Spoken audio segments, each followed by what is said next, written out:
Okay, this one's a little bit about pressure switches on these gas furnaces and what's the correct vacuum they should have or pressure, and what causes pressure switch problems. Why is a pressure switch put in a system? It's primarily put there so that the furnace will not operate in unsafe conditions. So a pressure switch is usually not a problem, it's an indicator of a problem. And many times pressure switches are replaced. Sometimes they're replaced with general replacement pressure switches, and the general replacement pressure switch is adjusted so it works with the furnace the way it is. This is a no-no, guys. I know Trane will not accept liability if you put a general replacement pressure switch in one of their furnaces. I was told that by one of their reps. Try to always look at the pressure switch as an indicator of a problem somewhere else. I'm not saying pressure switches don't fail. What I'm saying is they should be the last part to be replaced, not the first. I think the first thing that I would do when a pressure switch problem is indicated by the integrated furnace control, what I would be looking for the obvious things. You listen. Is there any noise coming from here, a water noise? That would indicate a drain problem. You would check your vent. If this is a 90% furnace, you're going to check the vent. If there's a screen in it, is the screen plugged? Combustion air, if there's a screen in it, is the screen plugged? Those things are simple things you can do right off the bat, and you may be able to find the problem without any further diagnosis. Okay, if you have done those things and you still have a problem where the pressure switch does not make, then we have to start looking a little closer. Okay, now I'm showing a couple of pressure switches here on this furnace, and if you note right there it says 0.94 inches water column.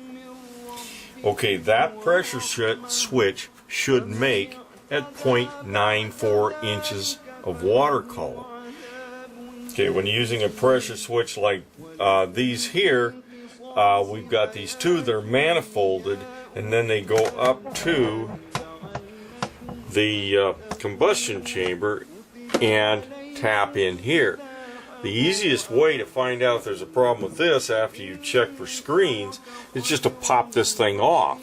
If the unit starts when you popped it off, then you know that's where your problem is, and you look farther there. If it doesn't make any difference, then you're back down to these pressure switches. You can see this a little better.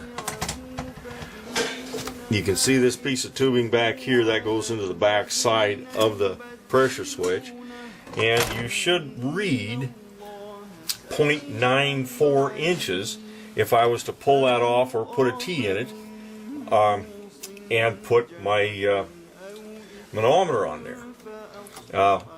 And guys, a manometer is pretty much required on these furnaces anymore. Guessing is not going to work. This one does tell you what the pressure is that it's going to make at, so you got it right there. And if it's not that high, then you're going to have to start looking for reasons why. You know, I mean, there could be all kinds of things. You know, if you're reading less than the 0.94, don't replace the pressure switch, because the pressure switch is doing its job.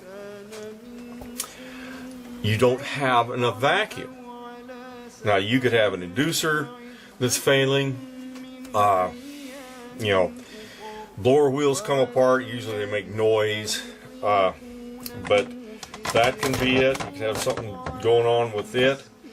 But there's all kinds of other things. Remember, assume the pressure switch is good to start with, and see if you can find out why it's shutting down on protection. Now, some of these pressure switches do not have the vacuum printed on them, and that's kind of a problem because usually it's not on the furnace anyplace. I have seen that they actually did have it on the model and serial plate, but for the most part they don't. If it's not there, you know, it's actually your responsibility to find out what it should be.